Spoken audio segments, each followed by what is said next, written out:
Okay, hi guys. So we're back again with our 50th episode, and that's actually like a huge deal for us. I mean, like 50 episodes, it's if I can be honest, it's only by God's grace that like Definitely. we're here.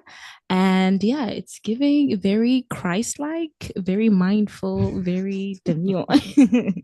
You know what? I don't usually like that word. I don't like the word even. Ever since it started popping like trend wide, I was like, nah, I don't like trendy stuff. But again, I should said we are back with our 50th episode of Accelerate. It's been a journey that God has carried us through Yeah. with God's grace. And what what a better way, or even a great way, to have our 50th episode with our special guest. Yes. Yeah, so joining us today, we've got Greg Allan Martin, an actor who's made a series of appearances in movies and series like The Resident, Mm-hmm. Ozark, and yeah, we're just so excited to host Greg. Greg, welcome to our podcast. Yeah. Thank you. Thank you for having me on. It's a pleasure to be here, and congratulations on your 50th episode. That's quite Thank an you. accomplishment. Thank Thank you you. very much. Thank you very much. So, just briefly, tell us more about yourself. Well, I grew up in a state called Arkansas in the South, very middle class family. Had two brothers and my parents, of course, and um, we just had. I was blessed, very blessed. You talked about God's grace. I'm right there with you. Everything's from God's grace. I had two wonderful parents and two brothers. I was the middle brother. I'm still very close to them. My parents, sadly, both passed away within the last couple of years. Mhm. At six, they were just short of their 70th wedding anniversary. Wow. Wow. So, pillars in the local Methodist church, which we went to every Sunday when I was growing up. So, I had a great childhood. A lot of it was focused around sports. My brothers and I were all very competitive in sports, but my parents were very adamant about school had to come first. That's a Okay. phrase you may be familiar with, being a student athlete, but they always said the student had to come first. So as a result of that, being both an athlete and a student, I ended up going on a football scholarship to Vanderbilt University in Tennessee, which is a great academic institution. Our Mhm. football teams weren't too good, but so I did that. From there, I went on to law school. And after law school, I ended up in California, joined the Los Angeles County District Attorney's Office. So I was Mhm. a prosecutor for all of uh, my career, and just retired a couple of years ago. The other part of my life, the other passion, I'm talking about in terms of career-wise, and not in terms of God, although God is part of all of it, was being involved in theater. I Mhm. was involved in church plays when I was growing up and in school plays. I didn't have a lot of time for it in college because playing football is so time. Yeah.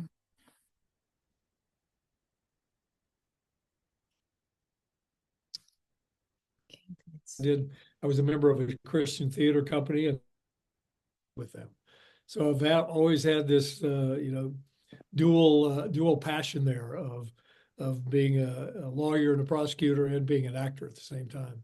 hmm. Wow. Wow, that's great. That's great. We kind of related a bit when you talked about education first, because like our parents would be like, "My child, education comes first. You need to go to school and all that." But you mentioned a part about your career, basically like your law career, and then transitioning to uh, am I actually right by saying transitioning to like the acting career? So what got you to that point where you'd be like, okay, I've been doing law my whole entire life, but there's also I feel like there's a something that I could step in acting, or I have this, I can step in acting or something like that. So how did you get to that point whereby, okay, drop law, going to acting? Well, it really wasn't a decision like that. I mean, I had made a decision early on when I was starting my work as a prosecutor. I loved acting and was doing theater, like I said. And every once in a while, I would get a small part on film and TV. And so Okay. there's whenever you have a chance to do something, a creative passion like that, there's part of you goes, gosh, I'd love to do this full time, but not to. I think it was a combination of humility, going, you know what, it would be kind of arrogant to think that you could just stop what you're doing and become an actor and make a living at it. But I was married and kids were on the way, and I just thought, I don't want to live a life that is so uncertain, because it is. It's a very, very difficult life. A very small percentage of people who are trying acting actually even make a living at it. So I made a decision, early on in my, early 30s, that I was not going to pursue acting full time, that I was going to pursue my career, enjoy that career, which I did, and continue to do theater on the side. And every once in a while, get to do some great TV shows, like you mentioned, Ozark and Mad Men and some other shows that I got a chance to do. But eventually, I got old enough to where I went, it's time to retire. So I didn't retire to take up acting. I'd been acting all along. It was time to retire. And once I retired, then I had the freedom, and I now have the freedom to pursue more acting. Okay. That's like actually very inspiring. Also for me, because I'm more so like in the arts side. And my parents also stressing the thing of like education. So like seeing that it is possible. I'm seeing like through you that it's possible to do the education and still be involved in the arts. Yeah. Absolutely.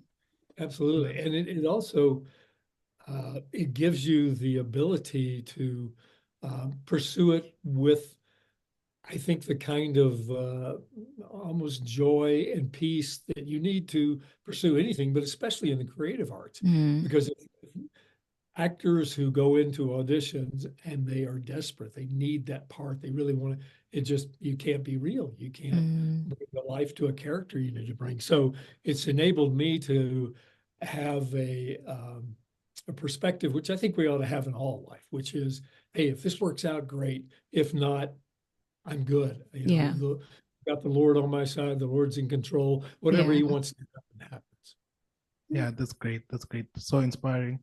Let's touch a bit on your faith journey, and how has it had like an impact on your acting career now? So how would you say your faith journey has sort of like got you like in this time, in this phase in your like acting career? Great question.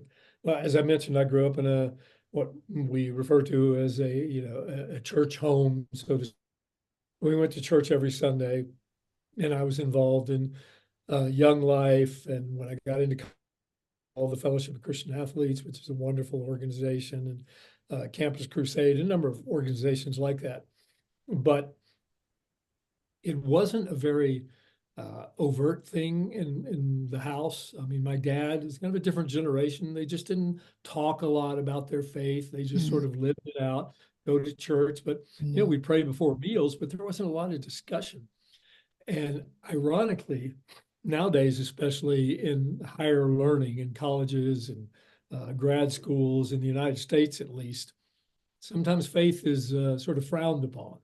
And it's hard, young kids now going to university to maintain the faith that they grew up with. So ironically, when I got to law school, and I was around the smartest people I'd ever been around, and I was a little bit concerned, would they, not, I mean, not that I ever thought anybody would mock me or belittle me for my faith, but would they just, disdain it or not give it any respect at all?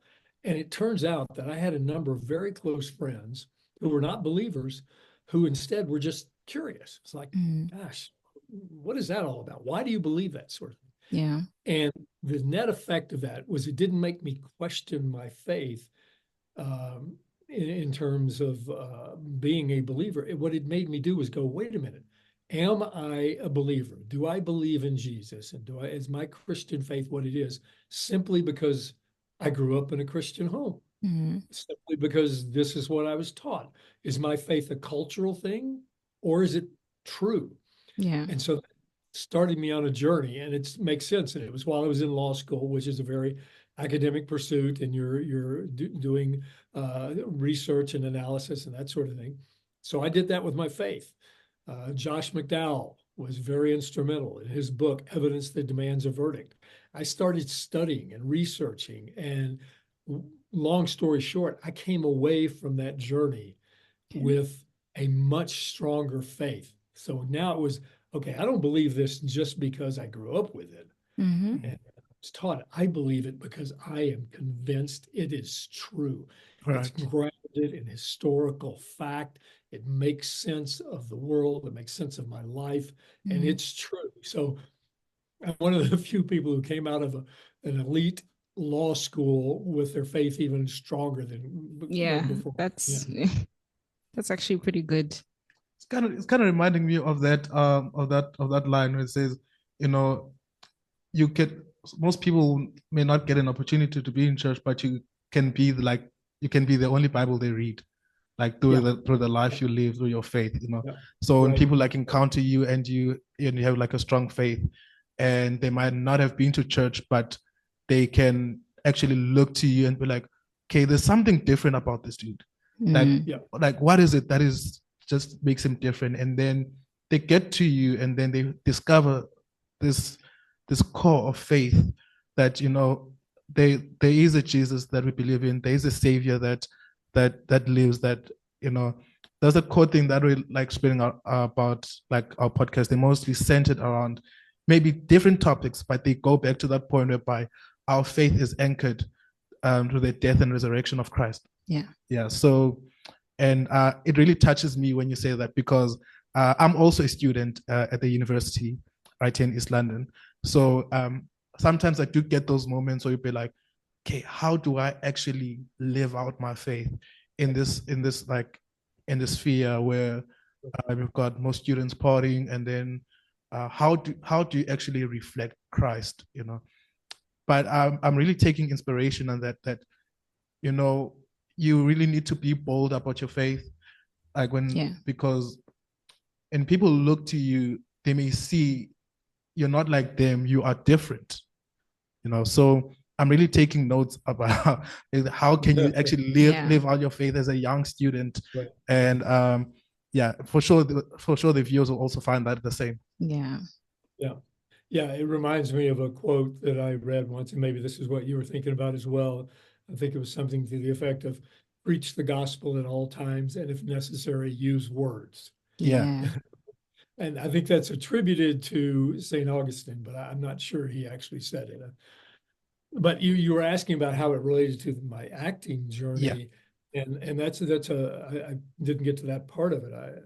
But when I mentioned before, when I was in Los Angeles working in the district attorney's office, I was a member of a theater company that was located at Hollywood Presbyterian Church, which is a legendary old historic church right in the middle of Hollywood. And we had 2 theaters on the campus of that church, but they weren't just, you know, little churches. They were professional theaters with actors who were trying to be professional actors as well. Most of them had other jobs because, like I said, it's hard to make a living at it. But that was really vital to me because we were on a church campus. There were certain plays that we couldn't do and wouldn't do, but at the same time, we didn't do churchy plays or preachy plays, that sort of thing. We did really good, top-notch theater. And our belief was at that time was we want to show the world that Christians can be excellent at whatever they do. Right. Yes. That's a real vital part of being not just a creative person, but in anything we do in the world.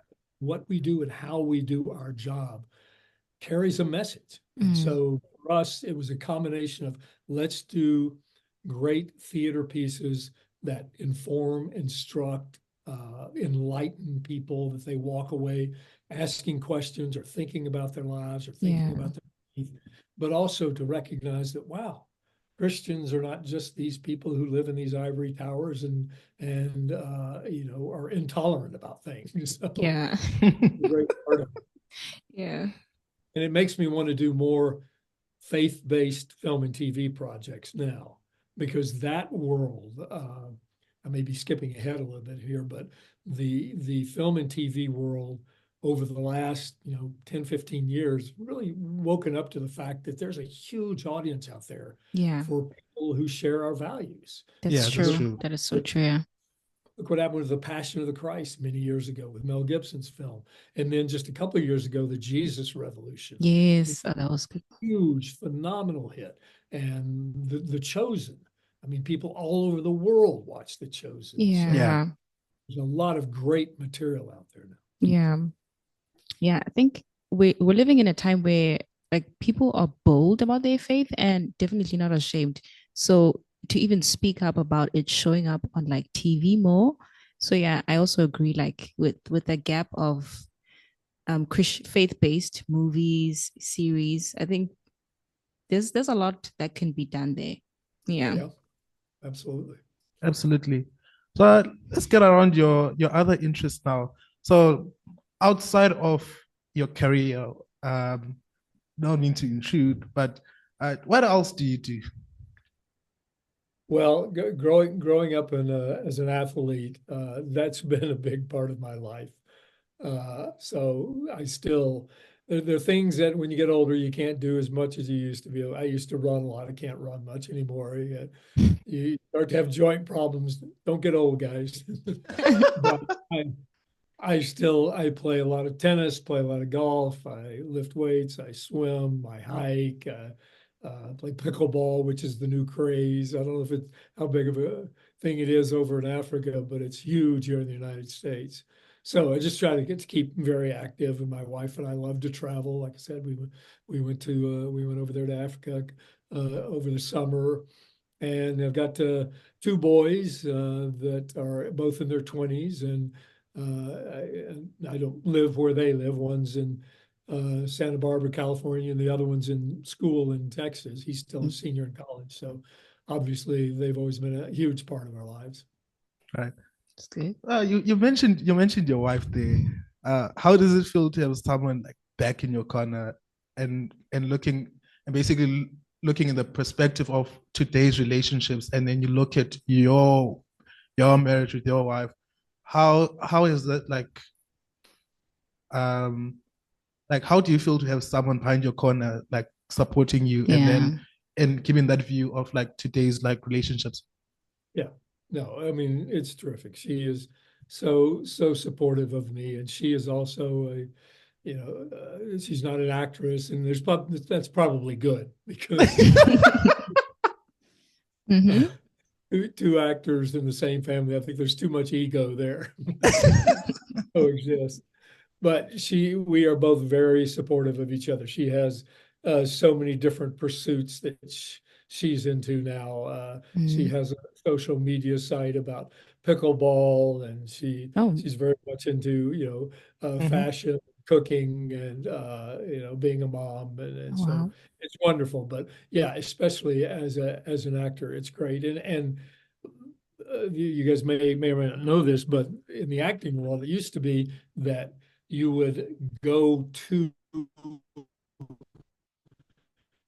a and wait with all the other people, get your turn, and you do an audition, and then go back. And if you got a call back, you'd go back there. Well, they started happening during COVID, but it became so convenient that now it's the rule rather than the exception. Is all of the auditions are done on videotape. Like I'm sitting in what's my little studio here Yeah. with a camera and lights, and so now you get an audition and you put the audition on tape and you send it in. And this, which is great in one sense, that it means you don't have to run all over town going to auditions. Yeah. The downside of it is because everybody can submit tape now. It means that literally where you used to compete in an audition with Yeah. whatever 30 or 50 people who might come a day, now they can literally, for any role, they can look at thousands of tapes. So I could be auditioning for a part this afternoon, and I could be competing with a guy in Australia Oh, or okay.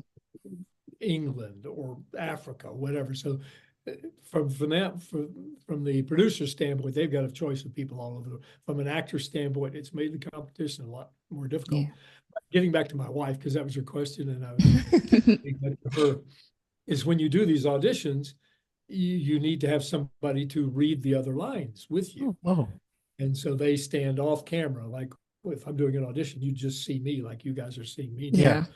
So she's been my scene partner. She reads these lines for me, and That's she so has fun sweet. doing it. Yeah. She gets into it, and you know, sometimes I have to go, okay, tone it down. It's not all about you. It's about me. That is so But sweet. she loves it. Wow. yeah. Married for how long now? Well, this is, to be honest, this is a second marriage for both of us. We both went through some Okay. very, very difficult times with first marriages that don't need to go into. Yeah. But this one for 3 years now. So it's been a real blessing in ways that I could spend days talking about. But it really is a situation of God restoring the years. Yeah. Because yeah, we're very blessed, and there's it's an amazing story which I won't go into about how we found each other, and it just seems like God has had his hand in every part of it, because it was a very, very difficult and traumatic thing for both of us, because both of us grew up strong believers, and neither one of us ever wanted to be divorced, never thought we would be divorced, and both of us basically did everything we could to keep things together. But things happen in life. Yeah. Yeah. It's about how you deal with them. So we feel very blessed right now. That's good. That's great. And as you're mentioning that part, immediately what came out of my mind is restoration. Yes. You know, Absolutely. yeah, God, the God that we serve is a God that is able to restore. And what do I can tell out of this? Not too late, like to find your one. If it wasn't that one, then there's definitely your one that God was able to provide. But yeah, I can take a lot of like points there that from that particular statement that you said that God was able to restore, even though you don't know how you don't even know how your paths crossed or anything like that. But the moment that you met and you just like you found your one, and God is able to like restore and like just give Beautiful. you Yeah. like a different perspective that no, it's never too late for love, so something like that. Now let's go to the faith drama now. You recently casted in this new series that came out called Shadrach. How did that come about? Well, for me, it came about because I got an audition that I was able to be right enough for that I got cast in it. But in terms of how it came about, of course, I wasn't involved in it from the start. But Sony, everybody's familiar with Sony. Yeah. They have a family or faith-based division called Affirm Films. Okay. That produces material like this, and they distributed it on a streaming service called PureFlix, which is now called Great American PureFlix. It used to be a service called Great American Family, and PureFlix were two different things. They've merged now, and they are probably the premier distributor of faith-based content. And this, I think, is the fourth original series that PureFlix has done this year. And I got this audition. I'm always moved, first of all, by the writing. And I really see God's hand in this in a lot of ways, because if this audition, this is going back to my legal career when I retired, because I'd mentioned before, the other projects that I'd done had just been for a day or two or a week. Yeah. And if this particular project had come along before I retired, I probably wouldn't have been able to do it, because it was shooting for 6 weeks straight outside of Atlanta, Georgia. And I wouldn't have been able to take that much vacation time or to leave the trials that I was involved in. So I really see God's hand in the fact that probably 2 months after I retired, I got this audition. And I'd been praying that God be able to use me and use my talents, especially in faith-based projects. Wow. So this one came along, and I was just so moved by the story. It's about three generations of a family. And it kind of goes back, you guys may not be familiar because these are American shows and from a long time ago, Little House on the Prairie and the Waltons and the kind of family dramas that have so much heart and humor. There's a lot of humor and drama in the show.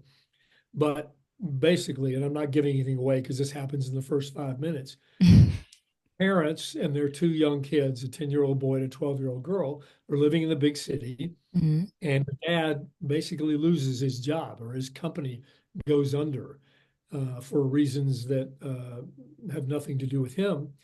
And they are all of a sudden confronted with, we've got no money, we don't know what we're going to do. So they decide to move to the country to live with the grandparents so they can sort of get their lives back together. Mhm. So it's all about transition. It's all about change and how Yeah. change is hard and how do you navigate this? Because you can imagine these two young kids, 10-year-old boy, 12-year-old girl, especially the girl who is really the heart and soul of the show, Mhm. of the series, because it's 6 episodes. She's in her school with all her, young junior high friends. Yeah. And all of a sudden she's yanked away from all of that, moving to this place she's never heard of in the country. And she gets out of the car and holds up her cell phone and goes, "There's no service here."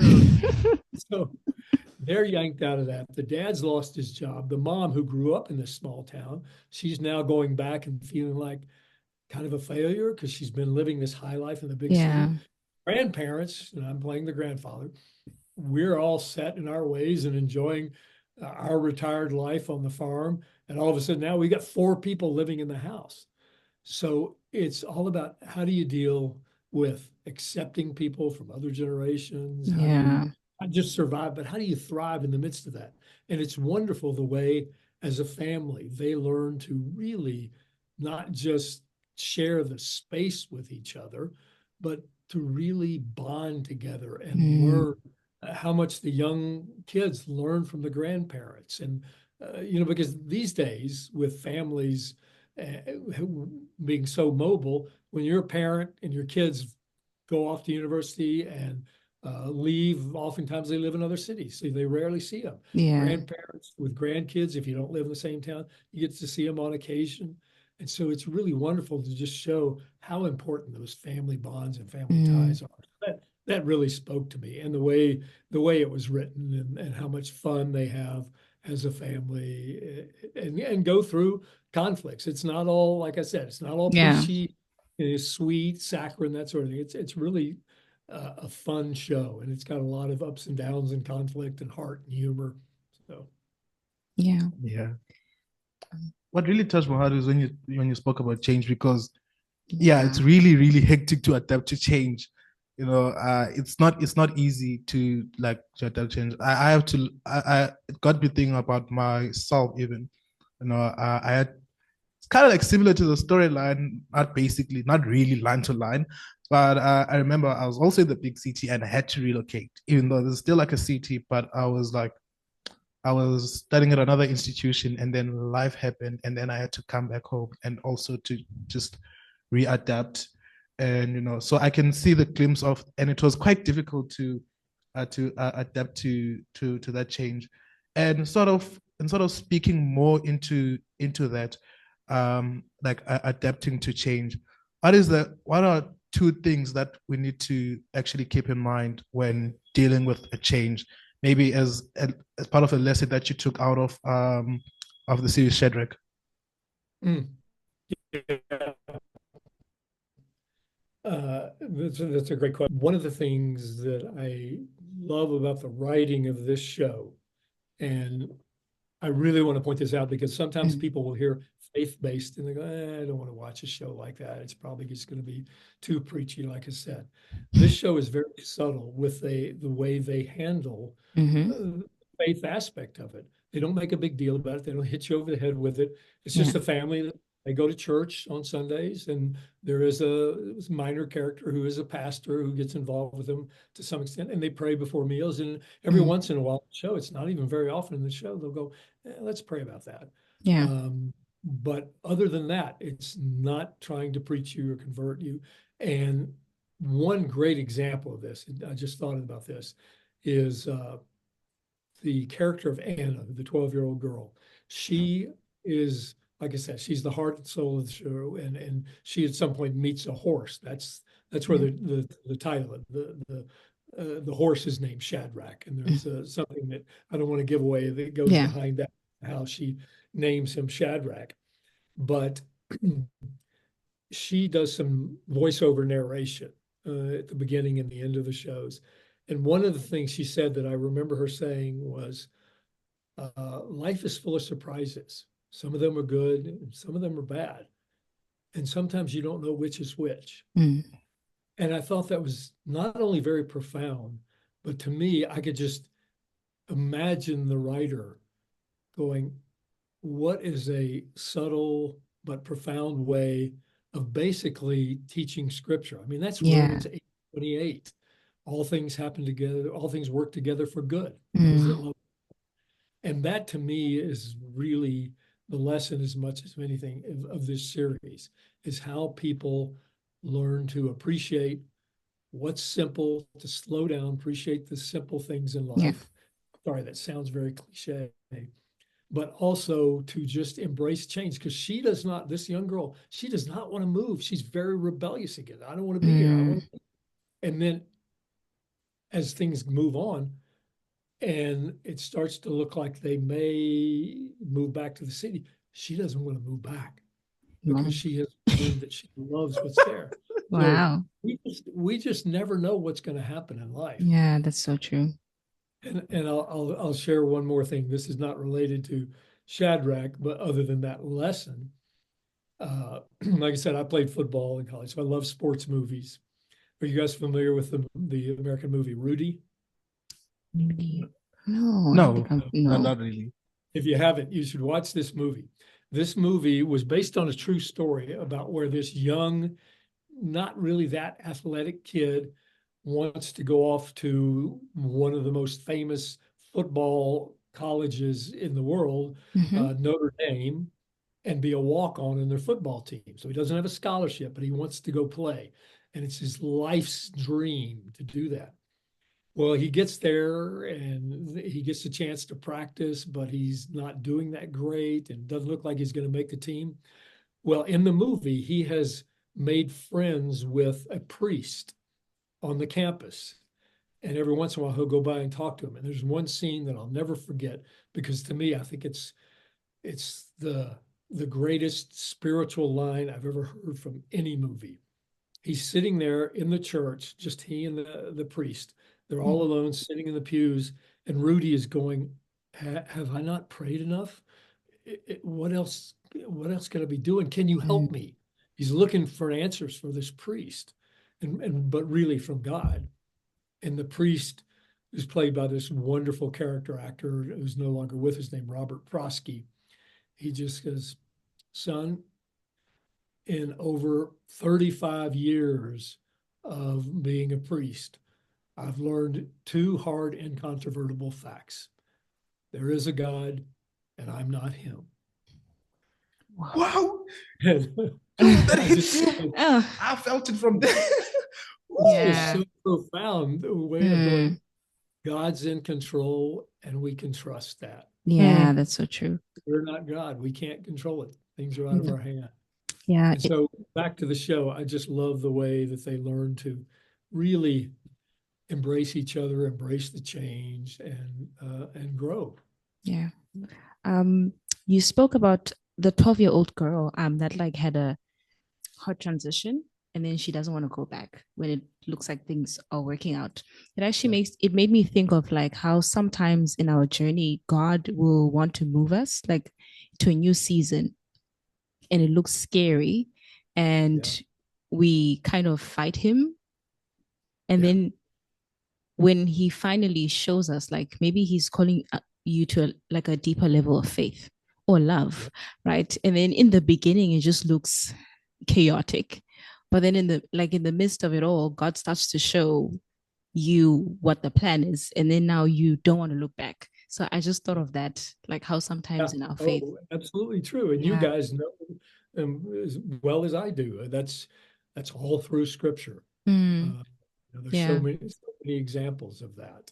And it's just the way God has designed life. We probably wouldn't grow or change at all if Mm, it weren't for those things that he takes us through. yeah. And I love quotes. I send out, I've got an email list of like 250 people that every day I send out a spiritual quote and a Bible verse that goes along with it. And one of my favorite quotes, and she had such a great wit, was from Corrie ten Boom. And she said, um, hold everything in your hands lightly. Otherwise, it hurts when God pries your fingers open. Ooh, yeah. It's so it's so true because Yeah, that we don't is true. we don't want to change. We don't want to change, and you don't realize Yes. he's got something better. Oh, that is so true. It makes me think, so a couple of months ago, God had put me through a healing season. Mm-hmm. And that quote just kind of like reminded, like, as God was, I guess, showing me like these things that he was taking away, and I guess in time going to restore them. It was hard to like let go. Yeah. Yeah, it really is like when you cling on to like some of the things maybe you've had from the world, and then in your Yep. process of getting to know God more, he's like, okay, you're not gonna need these anymore. And Yep. then maybe you've let them become your identity. It really becomes like really hurtful. Yeah, Yep. Very very much much so. is. And it's so hard nowadays for kids, especially because they are so distracted by the world and Yeah. Yeah, phones and social media. I read something the other day, they were talking about in America that 60% of kids between, I don't know what it was, 13 and 21 or something, spend 4 hours a day on their phones on social media. And I thought it's just, to be that distracted and that interested in what other people are doing with their lives Yeah. instead of just living their own life and seeing what God has in store for them. True. It's hard being a kid. I'm quite frankly glad I didn't have cell phones when I was growing up. I really am. Um, I've got a question. So, like, from what would you say you took out about family and I guess navigating it in like the Christ-like way, um, from I guess partaking in like the show? Mhm. Yeah.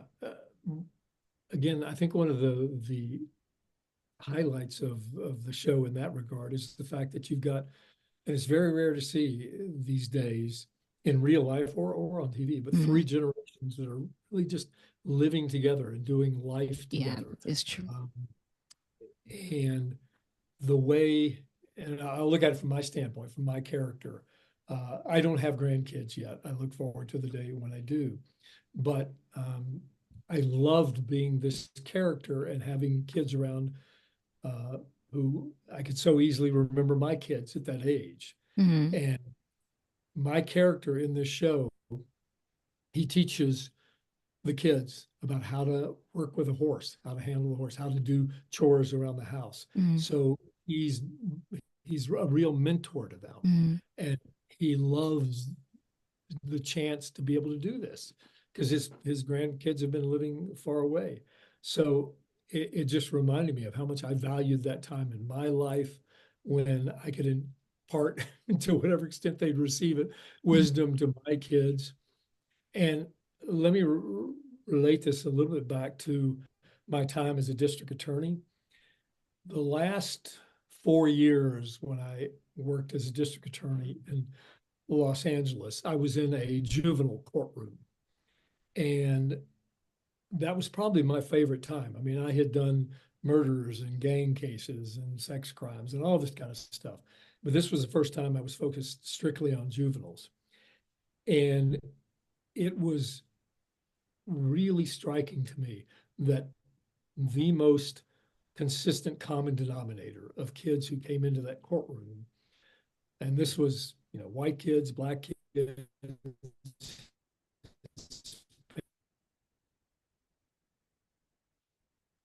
didn't matter.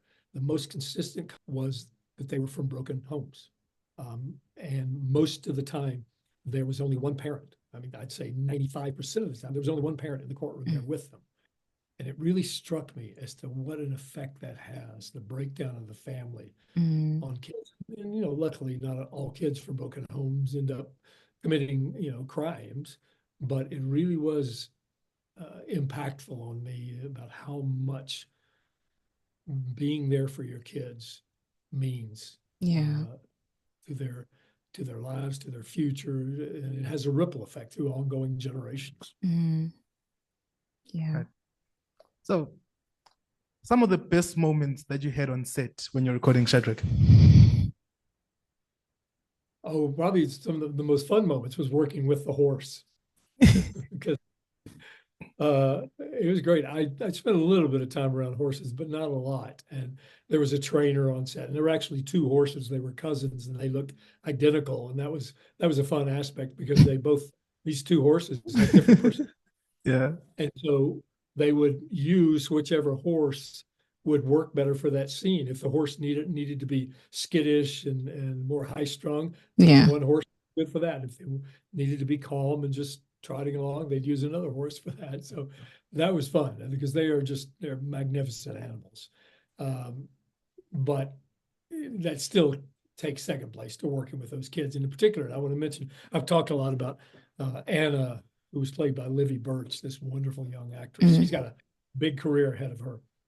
But the young boy, his name's Michael in the show, but he was played by an actor named Cale Farron. And the interesting thing about Cale, and I just loved getting to know this kid. We still stay in touch. He suffers in real life, and of course, it has to be part of the show because that's what he has a disability. It's a rare blood disorder that affects the bone marrow. It's called Fanconi anemia. And it makes him susceptible to leukemia and other forms of cancer. And they had to be very careful with him in some ways. And one of the hallmarks of that disease is that his hands turn inward and he has no thumbs.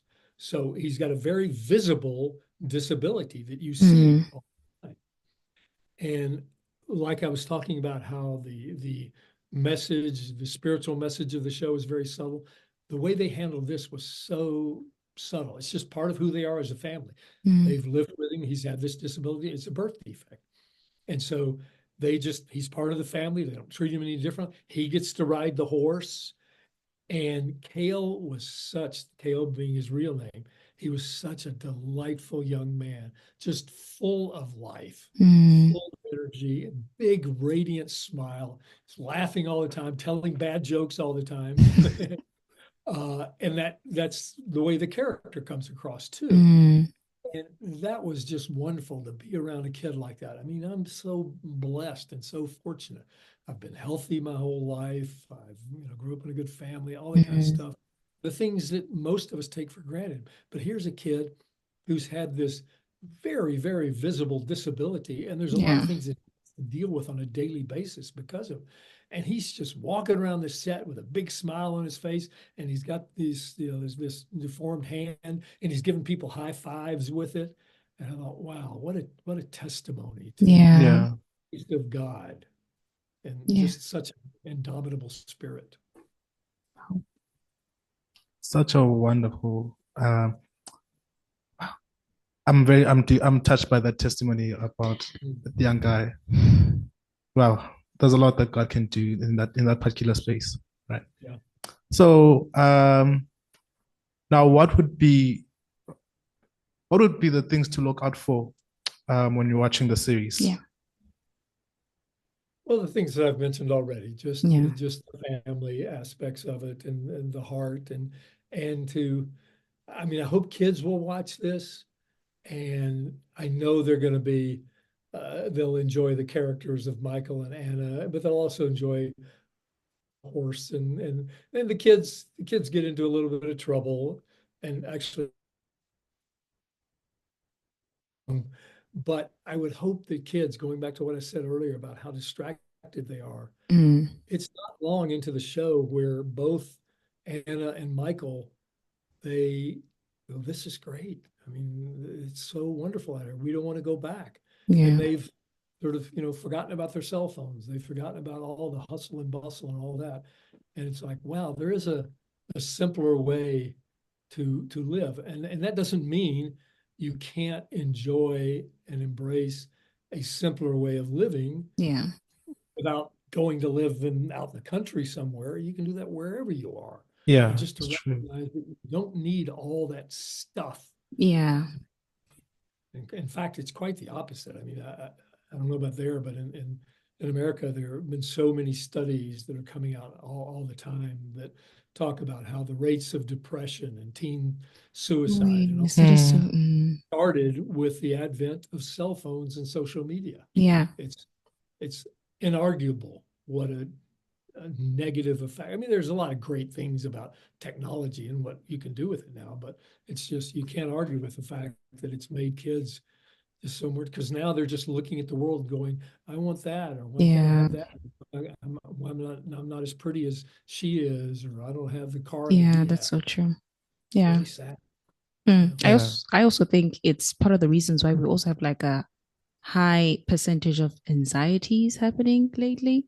Yeah, Yep. I feel like when going on social media and not knowing your identity, like in Christ, that could be something that kind of causes you to waver. And I feel like somehow the enemy is kind of using that to kind of distract again people from looking to like towards Christ. Because I think there was like a post that I saw where it talks about the many-faced gods. So like when you're taking your phone and you constantly like idolizing these things and like these people, and yeah, so I think that's why we have anxiety and depression, and because we have a high peer pressure like on social media. Exactly. Yeah, that's great. I'd never heard that phrase, many-faced God. Wow. Yeah. Social media. We're about to come to the end of our episode, and what we usually like to do to give our guests is just a moment to just give an encouragement to our viewers, or just give a word to someone out there. So, what would be your encouragement? I would call the guest takeover segment. So basically, the podcast is yours for just a few moments. So, what would be your encouraging words to someone watching this episode? And just in line with your, it can just be anything, but just like focus just in line with your, I want to call it transitioning from being a prosecutor to being an actor. But just overall, if you can just like just give an encouragement out there. Yeah. Well, there are some benefits of getting older. The downsides are things hurt more. I'm actually having shoulder surgery tomorrow, so those are some of the downsides. But you hope that one of the good things about getting older is that you gain a little bit of wisdom, you gain a little bit of perspective, and that, don't get me wrong, that works in a number of different ways. One of the ways it works in is recognizing that you don't have all the answers, and that you're not God, and you never will be, and there are things that are never going to be answered this side of heaven. But the other thing that comes from being older is you can look back and you can see how things and how God has operated over time. You have that perspective that can only come with time. Going back to, what we were talking about earlier, I remember someone telling me an example or an anecdote about, if you have this, if you're standing on the backside of this huge, like 12-foot square tapestry, maybe all you'll see is just thousands of pieces of yarn or wool or whatever, just going every which way and looking like a complete chaos, nothing but jumbles. But if you turn that around, you'll see the magnificent tapestry, the artwork of that tapestry. It's such a great analogy to how life is sometimes. Sometimes to us, from our perspective, from our side of it, it makes no sense. But God's the artist there that's building that tapestry. And I've been able to see that. I mean, I've told my kids and other young people that I've been able to mentor, you have hopes, you have dreams, and those are great. Have those, pursue them with all your might, and dedicate your efforts to the Lord. You don't know what's going to happen. Some of those things work out. I wanted to be a pro football player and be an all-star athlete and have this great platform that I could preach the word of God and all that. And that's not what God had in mind for me. I just wasn't as good as I wanted to be. So those things may work out. They may not. Most of the times they don't. But I've told my kids, I said, I can look at my life now, and there is so little about where I am now that I would have predicted back then, or even if you'd asked me about it, I would have even said, yeah, I want that. So many things. I mean, I'm blessed in so many ways, but it's just not what I planned. And to have the perspective to be able to go through life and see it as a journey, that, our ultimate destination is with the Lord and in heaven. But along that way, we have no idea where he's going to take it.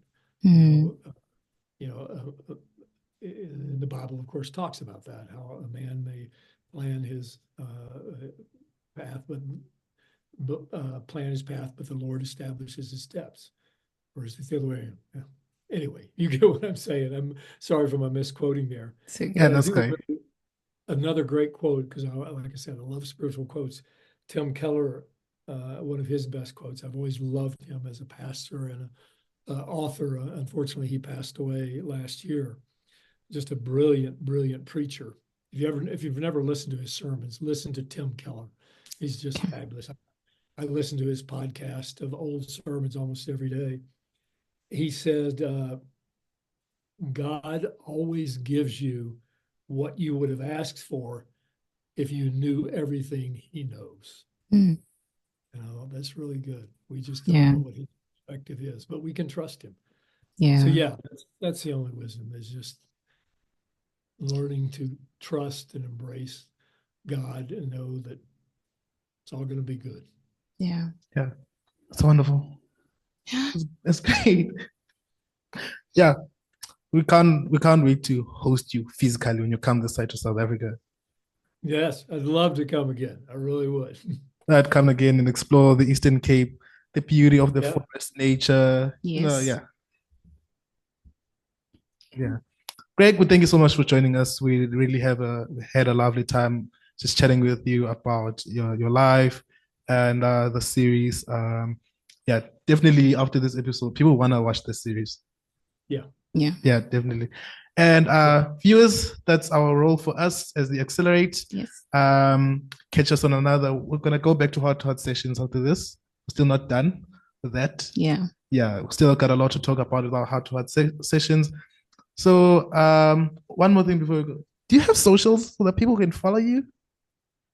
Yes, I'm on Instagram and Facebook. It's just my name, Greg Allan Martin, and that's Allan is Allan. So Greg Allan Martin. Right.